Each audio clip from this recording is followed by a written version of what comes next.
All right, back with our look at the financial markets after the close of trading on Wall Street, all lower, but you notice the bottom of the screen, the NASDAQ, who had the worst day, down 2.4%, which is over 300 points. That's a lot for the NASDAQ composite. So tech had a bad day. No, Alphabet, which is Google's parent company, Microsoft, some of the earnings were not up to par, and the tech stocks really had a bad day. Now, mortgage rates have continued to soar as well, so that's another part of it. In fact, we reached a 23-year peak this week, and that's forcing a demand for some adjustable rate mortgages. We saw that in the numbers that came out earlier today as adjustable rate mortgages hit their highest level in almost a year.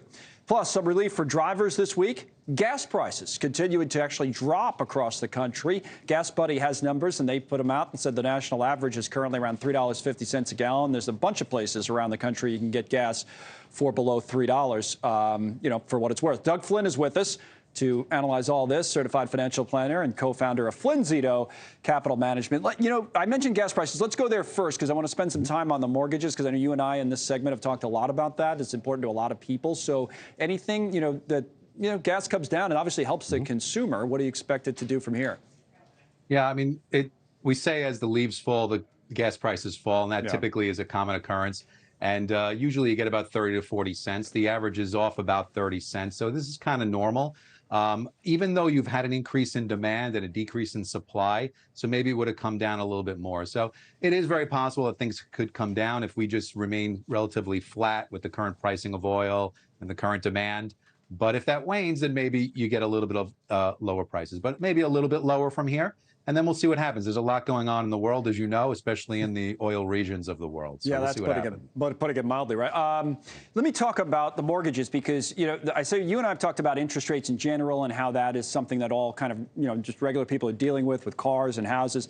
On mortgages, years ago, these adjustable rate mortgages, as opposed to getting, a 30-year fixed mortgage when you buy your house, they were very popular for a time. And then, after everything we went through in the economy, it became the opposite of popular. Everybody wanted to have a 30-year fixed. Rates were low. You could lock them in for 30 years. But now if you look at the numbers this morning, that's where the demand was on the adjustable rate mortgages. What do you say about that? Yeah, they're up to about 10% of the mortgage applications right now, and that's increasing. And it's primarily because the real difference is the most common adjustable rate mortgage is the 5-in-1 arm, they call it, which means it's fixed for 5 years and then it floats once a year to whatever the current rates are. And that current mortgage is almost 1 full percentage point less than a 30-year fixed rate mortgage. So let's call it, 7% instead of 8% right now on average. And the thing you have to be very careful about is that most people end up staying in their house a little bit longer than they intended. So even if you think you're going to stay in there for 3 or 4 years, you might end up on the other side of that staying 6 to 8. And here's what happens. If you're saving 1% per year for those 5 years versus the current fixed, which is great, you're sort of banking that 5%, but then you might get hit with those renewals on the other side every year. Right. Now, the max they typically go up is 2% a year, but you have to think if the worst thing happens and everybody's wrong and rates are up and housing is down and you can't get out, your break even there is about 7.5 years. So if you end up staying there for 10 years, you can end up with a loser. And that's the thing you have to be careful about is, for the short term. Go ahead. So what's the biography, of a person that would come into your office that you would say this is worth the risk? Those are the risks of doing it. It's just someone who's keeping track. But if someone came in and asked you about it, who would you actually advise take a mortgage like that? So if you're intent on flipping the house, if you're not keeping it and you need that's perhaps something, then you might even go to a shorter term one like a 3-1 because you're not intending to stay there. But I always think you have to think worst case scenario in your planning. And a lot of times you have risk. You have risk with your job, risk with your paycheck, risk with your investments. Do you want to risk your house too? And so, normally you'd want to stick with a fixed. Rates are high. I get it. You'll save a little bit of money. But here's a good way to look at it.